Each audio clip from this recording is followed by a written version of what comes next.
Bendiciones a todos mis hermanos. Estamos de nuevo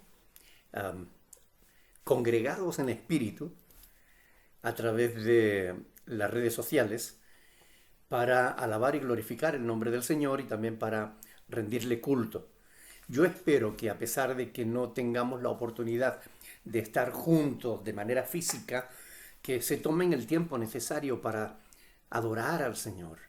No solo para escuchar el sermón, que es una parte importante del culto que le dedicamos al Señor, sino también para darle gracias por sus bendiciones, para adorarlo, para bendecirlo, porque Dios es digno de que nosotros le rindamos culto. Y rendir culto significa precisamente eso, adorarlo, bendecirlo, darle gracias. Bien, antes de que comparta el sermón de hoy, quiero hacer una oración de gratitud a Dios, porque de verdad que en medio de toda la situación un poco estrambótica que estamos sufriendo a nivel mundial, a pesar de todo, la Iglesia del Señor sigue adelante. Como dice un cántico que conocemos, en medio de la prueba, la Iglesia sigue caminando. En medio de la prueba, la Iglesia sigue adelante.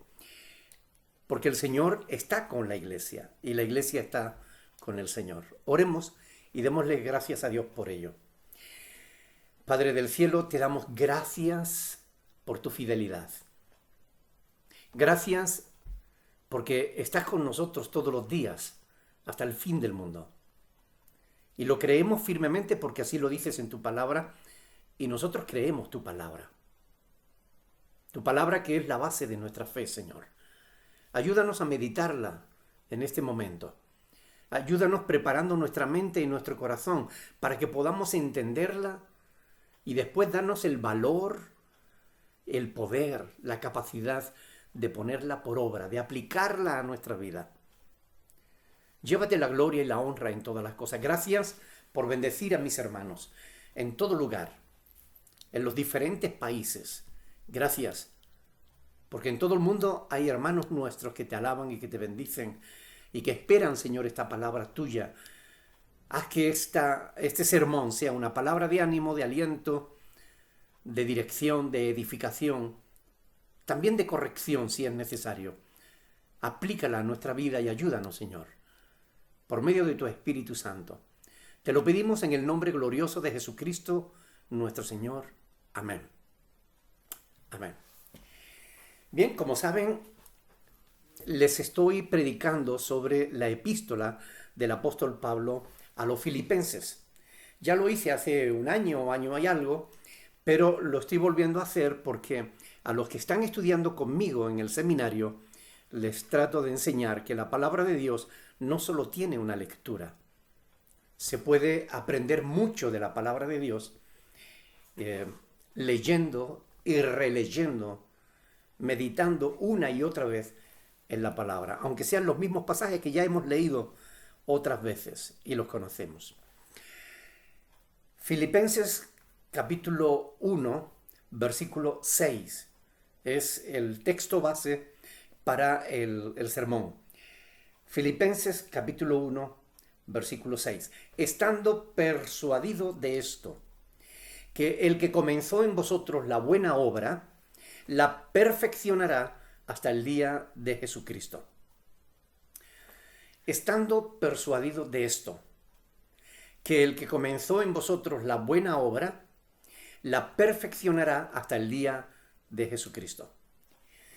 Hermanos, la profundidad del mensaje de estas sencillas palabras es tanta que resulta muy difícil resumirlas en un simple sermón. Pero lo intentaremos. Pablo está expresando aquí su firme convicción. Por eso dice, estando persuadido. Lo que él llama su persuasión, es decir, es que está absolutamente convencido, seguro, y sabe bien de lo que está hablando. Oh, qué diferente sería, ¿verdad?, si todo el mundo supiera de lo que habla. ¿Han oído a alguien hablar sin tener la menor idea de lo que está diciendo. A mí me pasa todos los días porque a veces tengo que leer comentarios y correos que me envían de personas que no saben de lo que están hablando. Resulta algo molesto, pero lo peor de todo es que algunos están persuadidos de que lo que creen es verdad, aunque no lo sea. Y esto realmente es problemático. Por ejemplo, hoy en día te encuentras a mucha gente persuadida de que tiene el don de lenguas, cuando en realidad lo que hacen no es hablar ninguna lengua, ningún idioma, sino pronunciar palabras sin sentido, ¿verdad? Aprendidas de memoria, que generalmente son siempre las mismas, ¿eh? Una lengua es un idioma, un dialecto, una manera de hablar, de comunicarse entre personas. Un idioma tiene un alfabeto, tiene una gramática.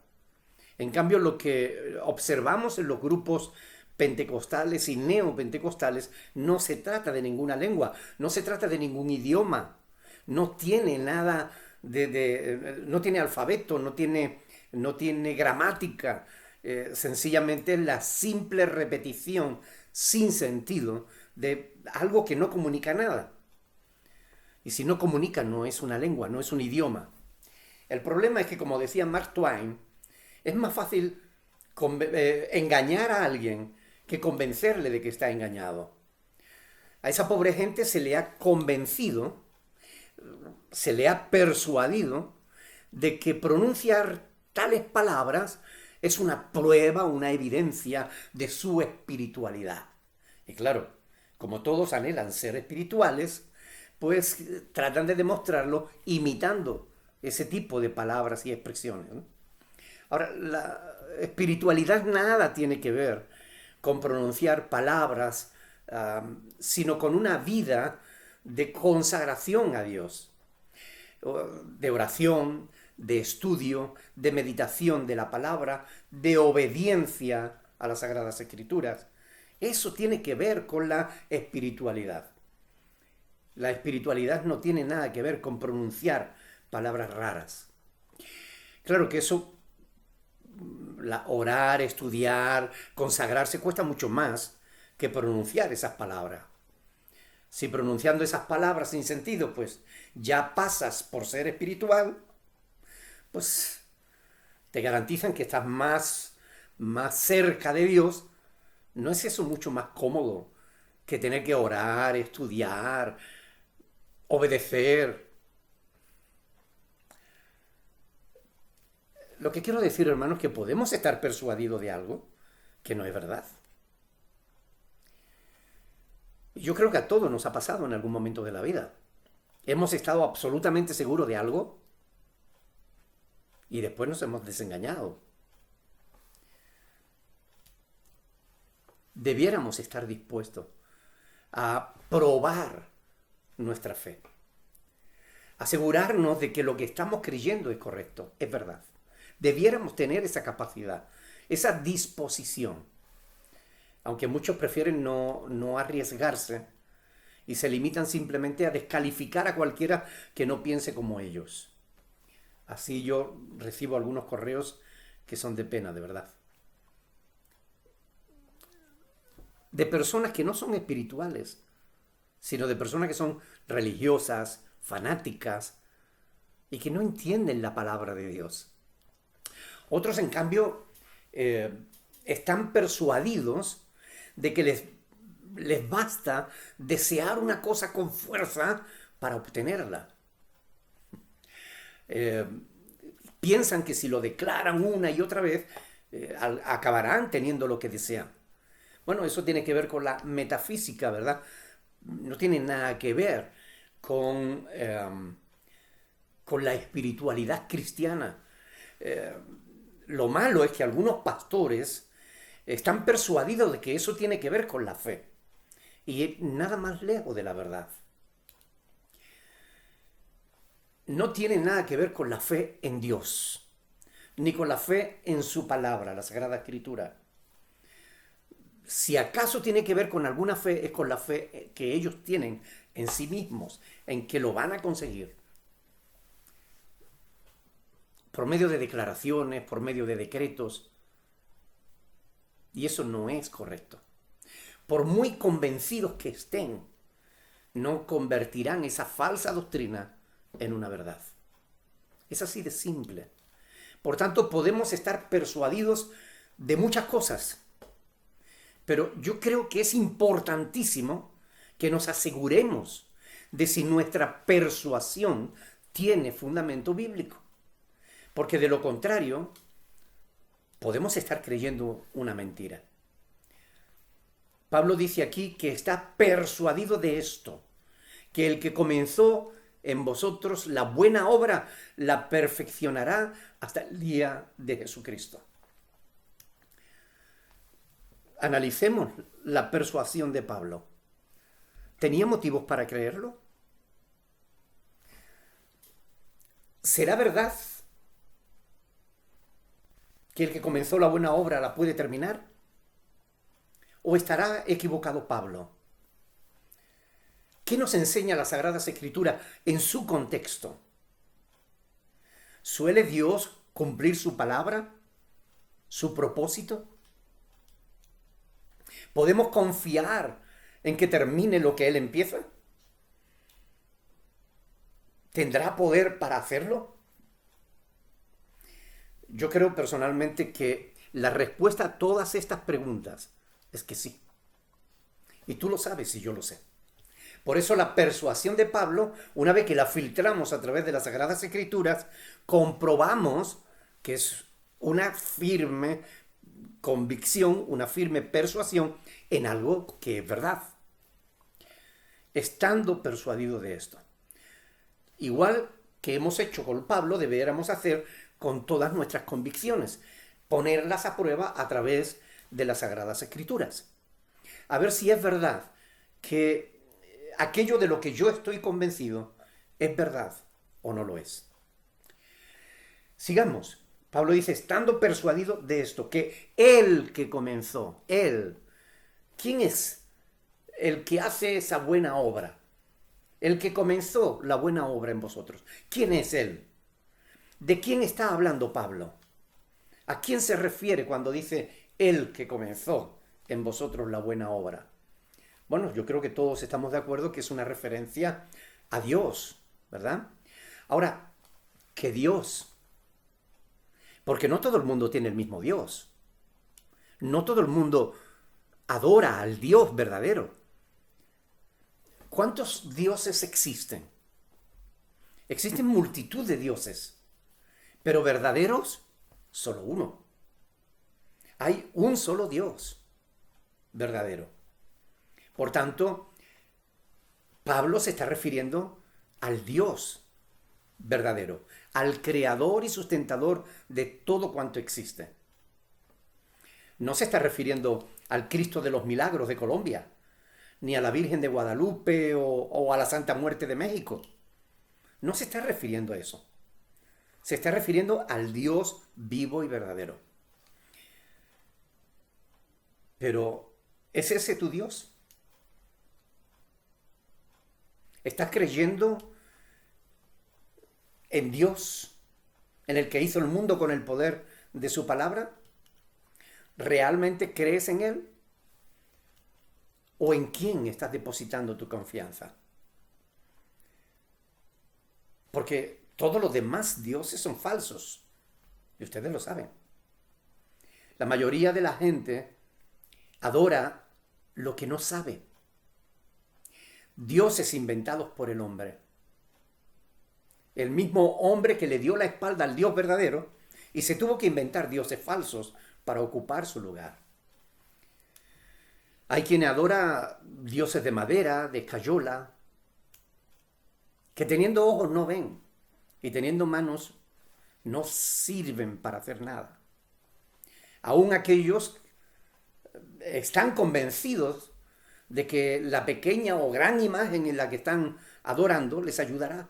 Aunque ellos estén convencidos, aunque estén persuadidos, ¿podrá ayudarle?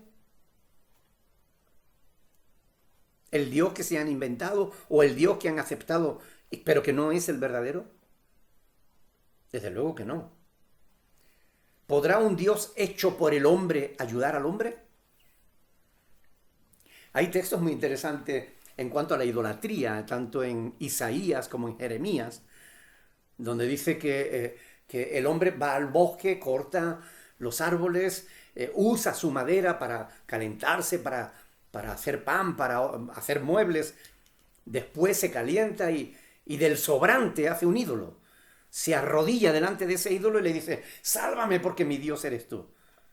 Y el profeta pregunta, ¿no tienen entendimiento para darse cuenta de que es un trozo de árbol? Bueno, hay gentes que creen que ese trozo de árbol, que lo han convertido en una muñequita o que lo han convertido en un muñecote, es su Dios y que le puede ayudar. Pero por muy persuadido que esté, ese Dios no te puede ayudar. Si tu Dios es una estampa, si tu Dios es un crucifijo que llevas colgado del cuello, si tu Dios es un Dios de escayola, de piedra, de madera, ese Dios no te sirve para nada. Porque no tiene vida. Aún hay quienes se adoran a sí mismos, como si no necesitaran de ningún Dios. Yo soy mi propio Dios, dicen. ¿A quién adoras tú?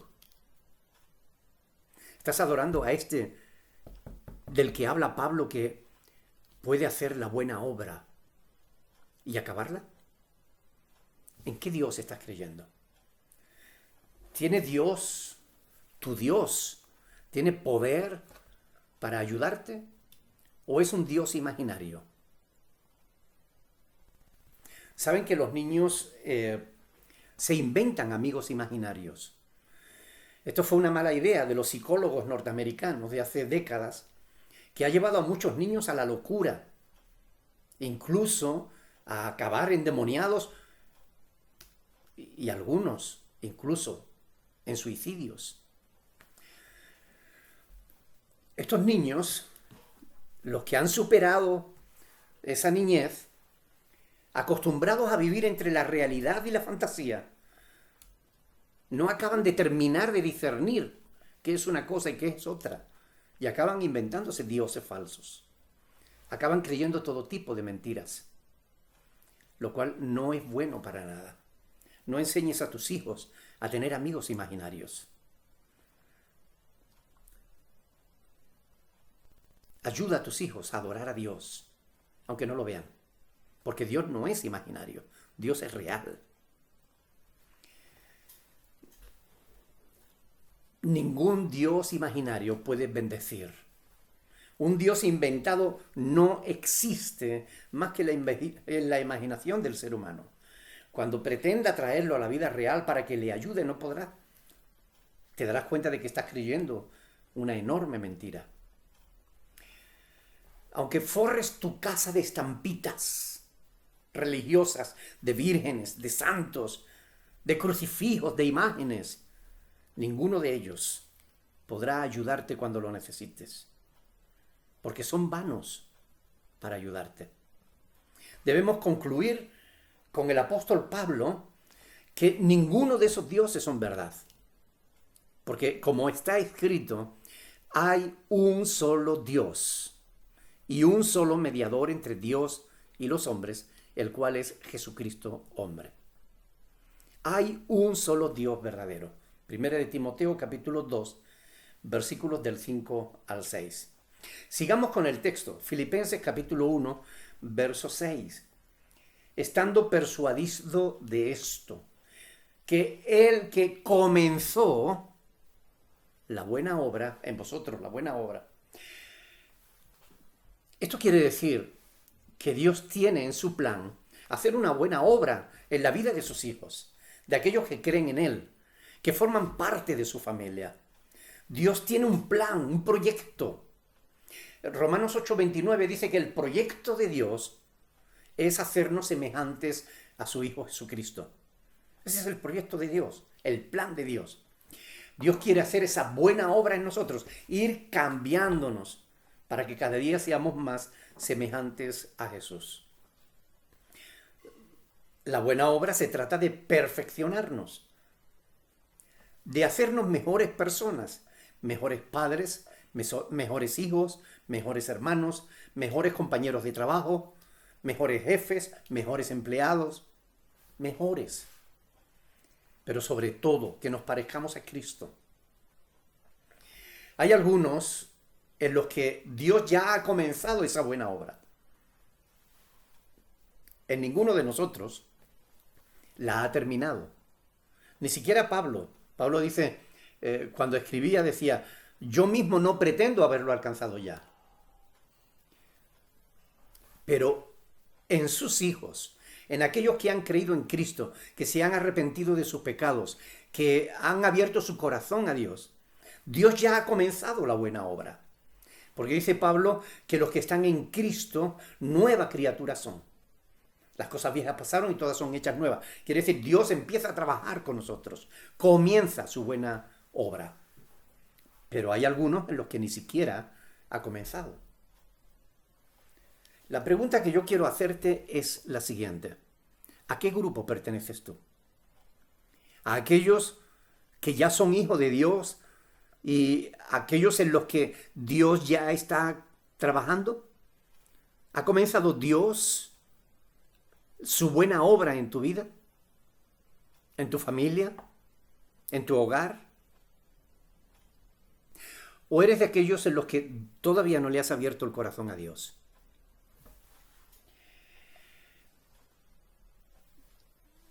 Si quieres asegurarte de si Dios está trabajando contigo, examínate a ti mismo a la luz de la palabra de Dios.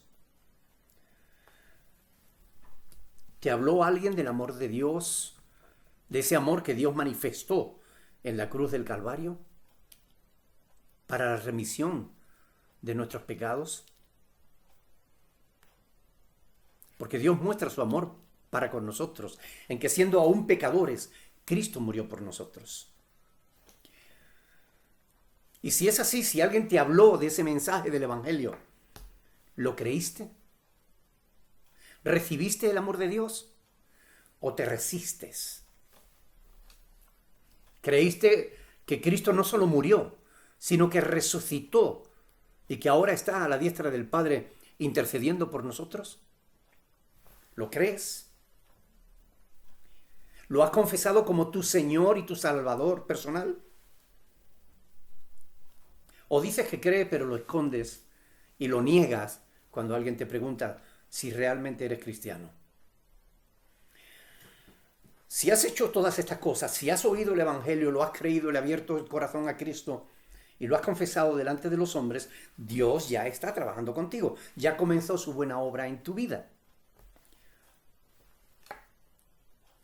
En la mía, Dios comenzó hace muchos años, cuando alguien me predicó el Evangelio y lo creí.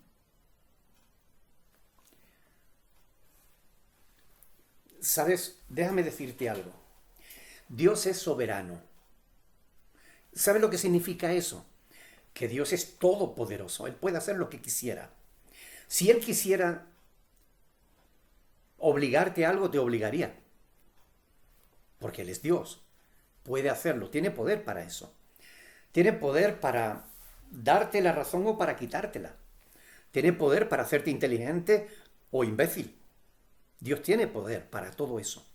Dios tiene tanto poder que dice la Escritura que Él tiene la voluntad de los reyes de la tierra en la palma de su mano. Y como los repartimientos de las aguas a donde Dios quiere, Él la inclina. Si Dios puede inclinar el corazón de los reyes de la tierra a su voluntad, ¿cómo no podría forzar tu voluntad? Pero ¿sabes qué?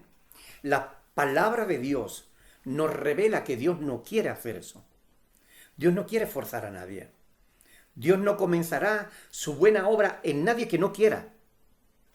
En nadie que no quiera creer en Él. En alguien que no le abra su corazón. Dios no lo hará. Puede hacerlo, pero no lo hará. Porque así Él, en su soberana voluntad, lo ha decidido. Él ha querido que se predique el Evangelio a todo el mundo, pero solo aquellos que crean en Él. Solo en aquellos que le abran su corazón, será que Dios comience la buena obra. Por tanto, Dios no va a comenzar en ti si tú no le abres la puerta de tu alma. Y esto es importante, porque te hace responsable a ti de tu propia transformación, de tu propia vida, de tus propias decisiones. ¿Sabes? Si no le abrieras tu corazón a Dios para que Él comience la buena obra en tu vida, sería un gran error por tu parte. Hay quienes piensan que nadie puede resistir la voluntad de Dios. Y es verdad.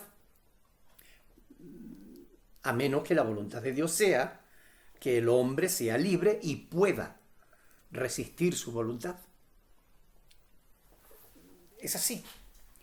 La historia del pueblo de Israel nos demuestra claramente que es posible resistir al Espíritu Santo.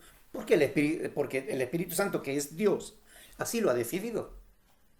Que el hombre decida si quiere o no quiere dejar a Dios entrar en su vida.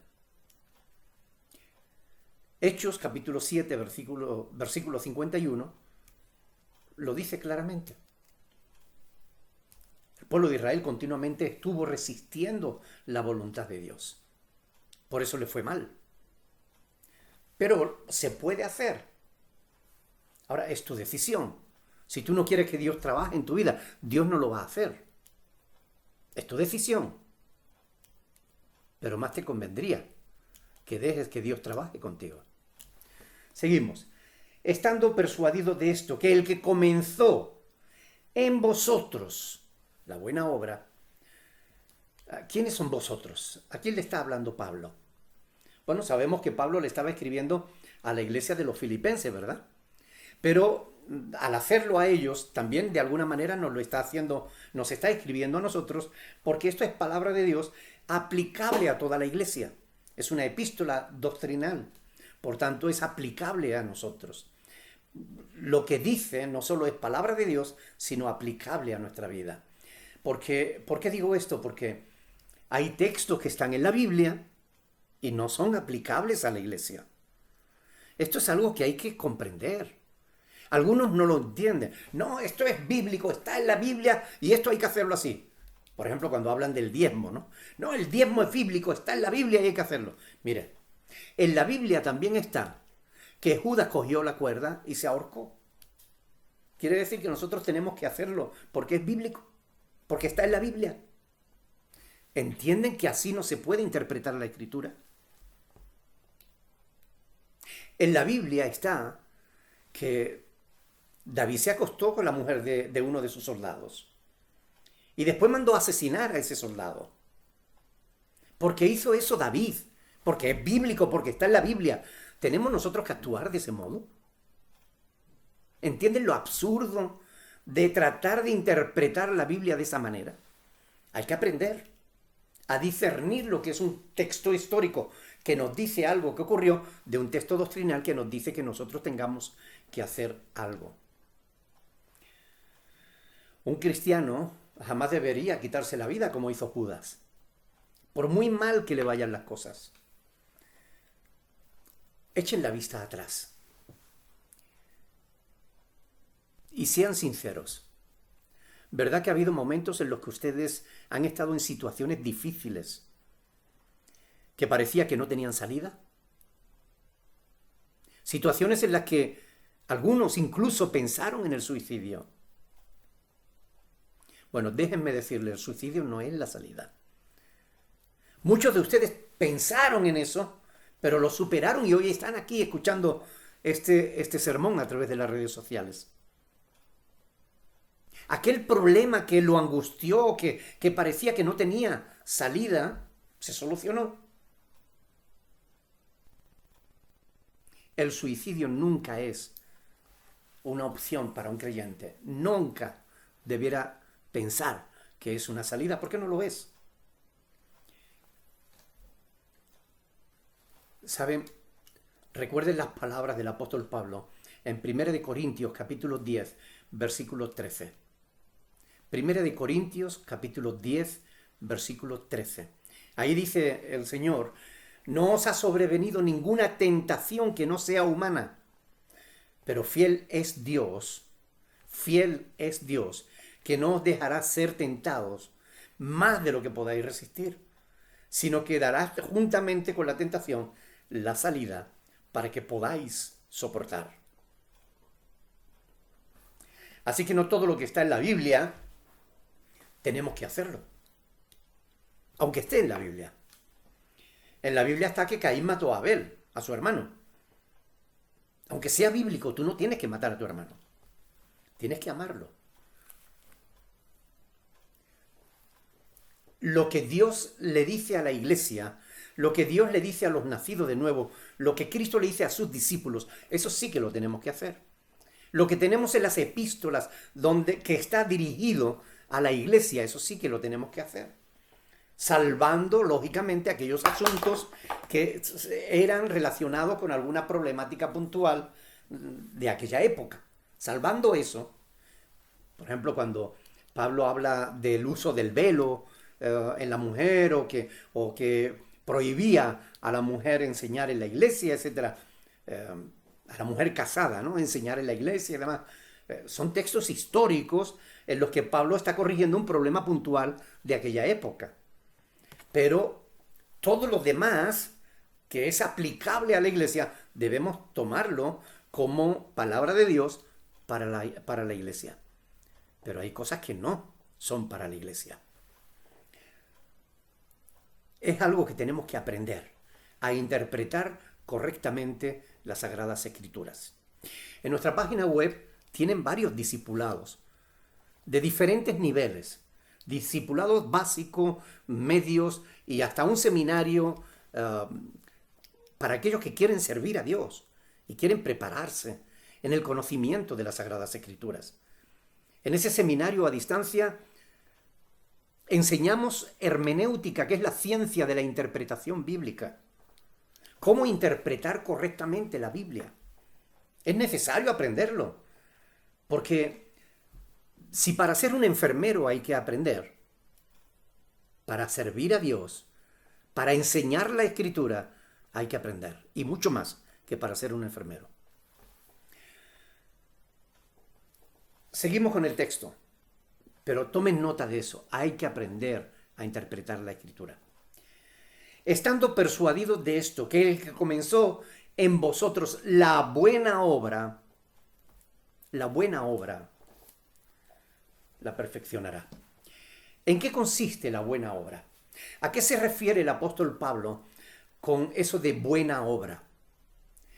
En esto hay que tener cuidado porque algunos también se confunden. Hay personas a las cuales su fe las ha cambiado, pero no para bien. ¿Cómo es posible esto? Es posible. Miren, hay mujeres amorosas, entregadas por completo al bienestar de su familia, que cuando comenzaron a asistir a su grupo religioso, cambiaron terriblemente. Cambiaron, pero no para bien, sino para mal. Ya no atienden a su familia, no atienden su hogar de la misma manera que lo hacían antes. Ahora ya su esposo o sus hijos ya no son lo más importante en su vida. Sus actividades religiosas ocupan ahora todas sus prioridades. Déjenme decirle algo, eso no es conforme a la voluntad de Dios. Eso no es correcto. Si una fe, una religión, si un grupo religioso te cambia en ese sentido, aléjate de ese grupo religioso, porque no estás aprendiendo la verdad que tienes en las Sagradas Escrituras. La primera iglesia que alguien tiene que atender es su propia casa, es su propia familia. La opinión de su pastor se vuelve más importante que la opinión de su propio esposo. Eso no es correcto. Las necesidades de la iglesia acaban siendo más importantes que las necesidades de su propia familia. Eso no es correcto. La Biblia lo dice bien claro. El que no provee para los suyos ha negado la fe y es peor que un incrédulo. Cuando alguien desatiende su familia, su hogar, para atender a su iglesia o a su pastor, no está evidenciando la buena obra de Dios, sino solo y nada más que su fanatismo religioso. Cuando un hombre da a su iglesia los escasos recursos que tiene para el sostenimiento de su familia, no está agradando a Dios, ni está demostrando una gran fe, sino una enorme ignorancia de las Sagradas Escrituras, la palabra de Dios. Si alguno no provee para los suyos, mayormente para los de su casa, ha negado la fe y es peor que un incrédulo. Primera de Timoteo capítulo 5, versículo 8.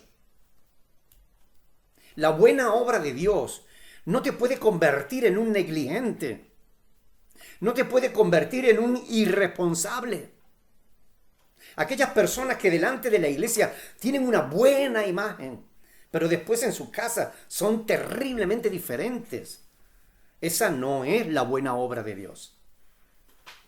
Esas personas no están mostrando la buena obra de Dios en sus vidas.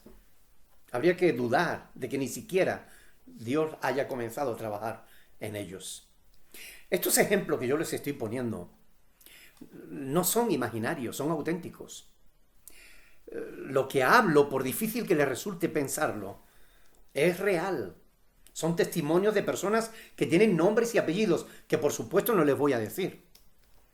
Pero son personas que han pasado por esas experiencias y que me cuentan: pastor, cuando estaba en la iglesia, el pastor me exigía estar en la iglesia, desatender a mi familia, a mi esposo. Eso no es conforme a la voluntad de Dios. Cuando una joven desobedece o engaña a sus padres para participar de alguna actividad religiosa, no está demostrando la buena obra de Dios en su vida. Está demostrando pecado y rebeldía en su corazón. Esto es muy importante que lo entiendan. La buena obra de Dios es aquella que nos mantiene en el centro de su voluntad. La buena obra de Dios es la que nos convierte en mejores personas, mejores hijos, mejores esposos, mejores esposas, mejores padres, no en peores. La buena obra de Dios es aquella que nos aleja del mal, que nos acerca a Dios, que nos perfecciona. Hablemos de esto, de la perfección. Estando persuadido de esto, que el que comenzó en vosotros la buena obra, la perfeccionará hasta el día de Jesucristo. Hermanos, déjenme decirles, Dios se está ocupando de nosotros. Está trabajando en nuestras vidas. Él sabe bien lo que hace. A pesar de que muchas veces nos quejamos cuando sentimos el trato de Dios. No nos gusta pasar por la prueba. No nos gusta que Dios nos amase para darnos forma. No nos gusta. Pero es necesario. Dios trata con nosotros aun cuando no lo sepamos, aun cuando ni siquiera nos demos cuenta. Pero Dios trata con nosotros porque aún no somos lo que Él quiere que seamos.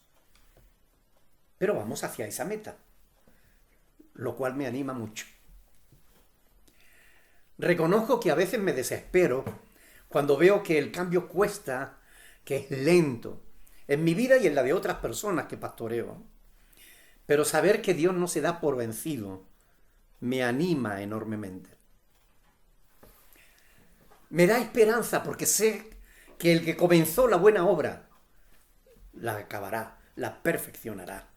Me ayuda a soñar con ese día en el que yo seré como Dios quiere que yo sea. Y en el que yo veré que Dios te ha convertido en la persona que Él quería que tú fueras. no dice solo que la hará. Pablo no dice que Dios hará la buena obra, sino que la perfeccionará. La hará perfecta. Porque Dios sabe hacerlo bien. Ahora bien, hay un asunto importante con esto. Que ninguno use esta verdad de que Dios está trabajando con nuestra vida para presentarlo como excusa para no dejar aún el pecado. No, es que todavía Dios está trabajando conmigo. No, cuidado. Cuidado, no te engañes. A Dios no le vas a poder engañar.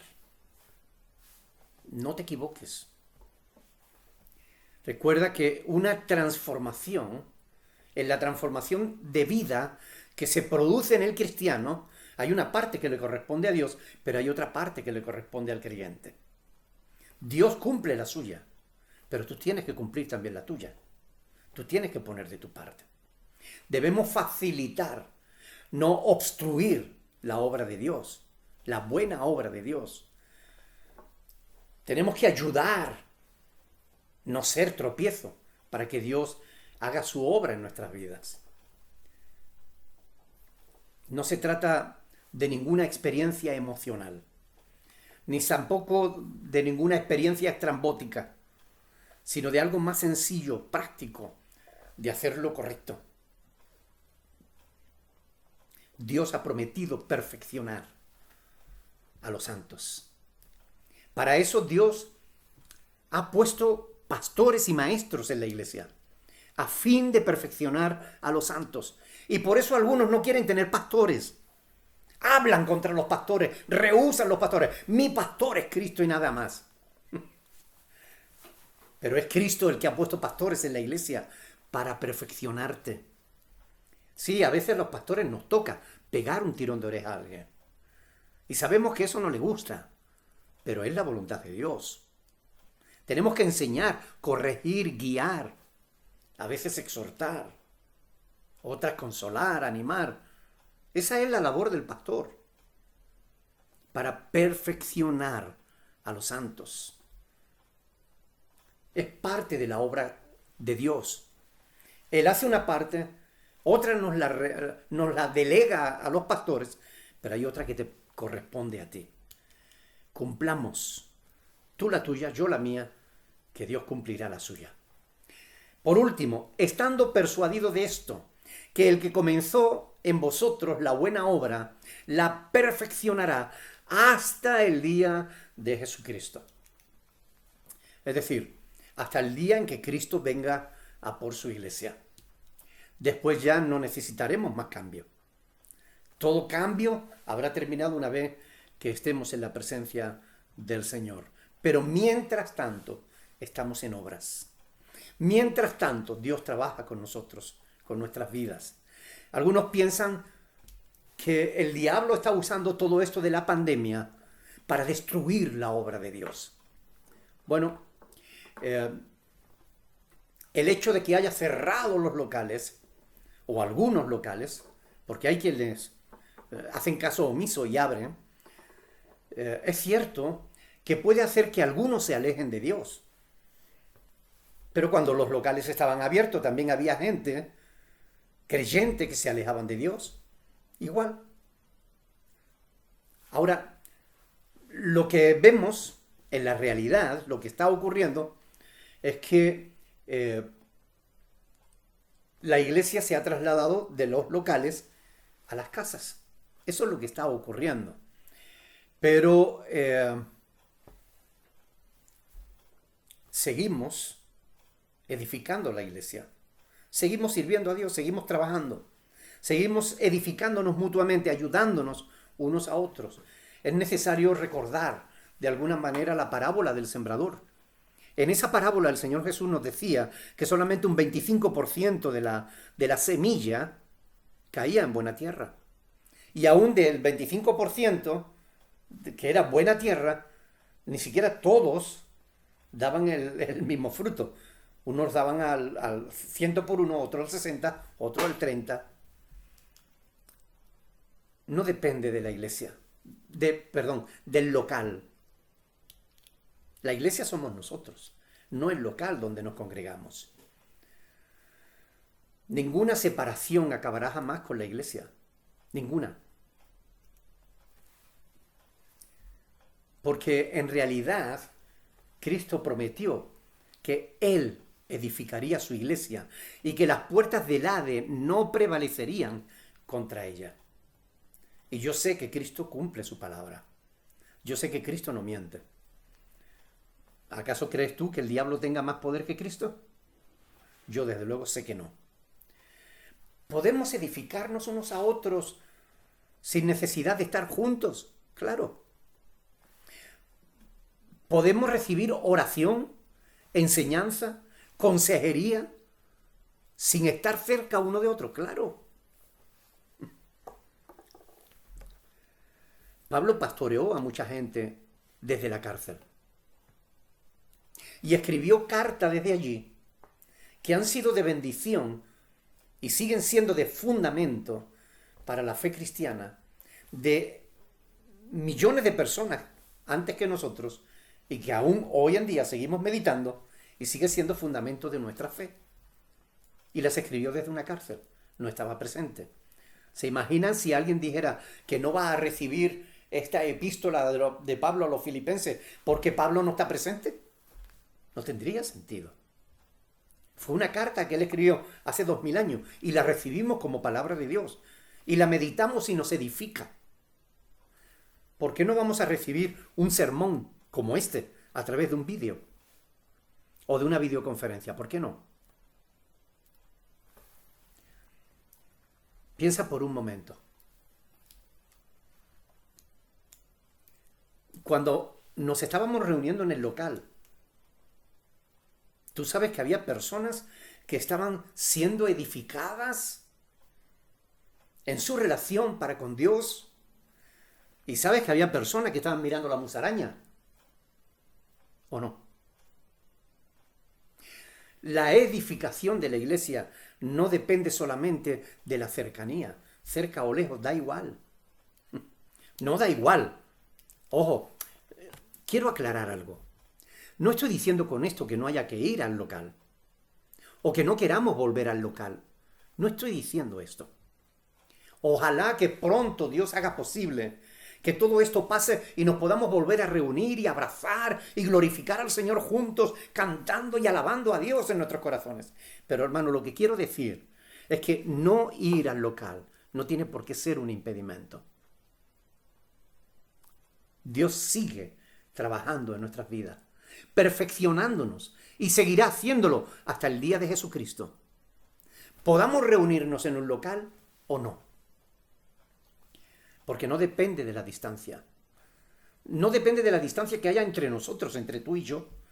Depende de la distancia que haya entre nosotros, entre Dios y yo, entre Dios y tú. Es así. Los judíos, aún en el exilio, encontraron la manera de mantener viva su fe, su esperanza, su adoración a Dios. Aún en el exilio, a pesar de estar muy lejos de su templo. ¿No podemos hacer nosotros lo mismo? Claro que sí.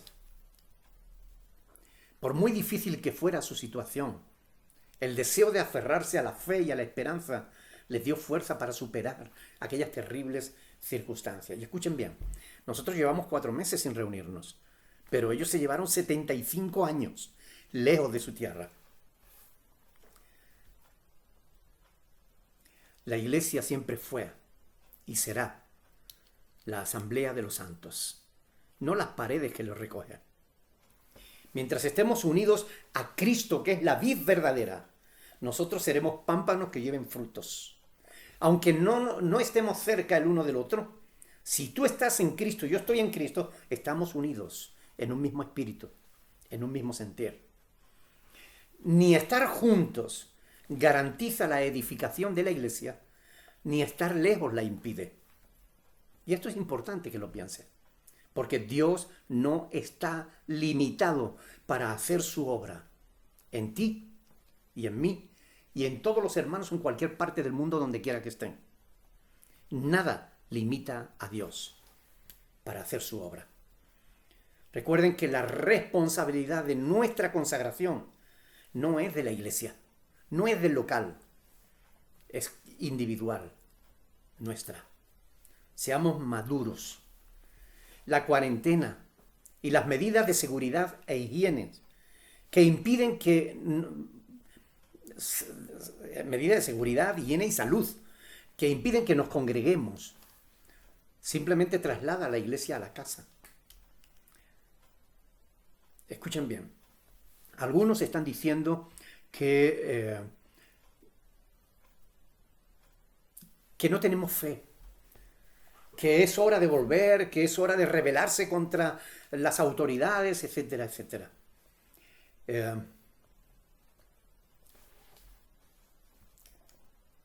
Ayer precisamente puse en el Facebook un comentario por una pregunta que alguien me hizo en uno de nuestros vídeos. Puso: Dios nos libra de la peste destructora. ¿Por qué los cristianos debemos encerrarnos por el coronavirus? Y yo le respondí: por obediencia a Dios, que demanda que obedezcamos a las autoridades civiles. Cuando las autoridades nos impiden predicar el Evangelio, nos negamos en rotundo. Y les decimos, como en Hechos de los Apóstoles, capítulo 4, 19 y 5, 29, que es justo obedecer a Dios antes que a los hombres. Pero las autoridades no nos están impidiendo nuestra fe. No nos están persiguiendo por ser cristianos. Nos están pidiendo que no seamos negligentes, sino sensatos. No debemos ser causa de que algunas personas puedan enfermar y morir, como ya ha sucedido en otros lugares, en los que algunas iglesias han sido causa de contaminación de muchas personas y hasta pastores han muerto por causa de su negligencia. Reunirse en contra de las órdenes de las autoridades civiles y sanitarias no es ninguna demostración de fe, sino de fanatismo religioso. El mismo fanatismo que a lo largo de la historia ha sido causante de mal y sufrimiento de mucha gente. Un cristianismo tiene que ser de bendición a la sociedad, a sus semejantes. No debemos ser causa de maldición. No es la enfermedad lo que tenemos que llevarles, es la fe que salva, no la enfermedad que condena. Sean prudentes, no sea que tengan que dar cuenta delante de Dios por la enfermedad y la muerte aún de sus propios seres queridos, por su negligencia. Hermanos, creo que es fantástico poder coger un texto de la Escritura y meditarlo paso a paso. A esto se le llama exposición, método expositivo. Lean la palabra, mediten la palabra, pero sobre todo, practiquen la palabra, obedezcan la Escritura. Nosotros vamos a seguir firmes en la fe. Aunque algunos, es cierto, se alejarán del Señor y de la fe. Estos aprovecharán la pandemia como una excusa. Pero si no fuera por la pandemia, buscarían otra excusa.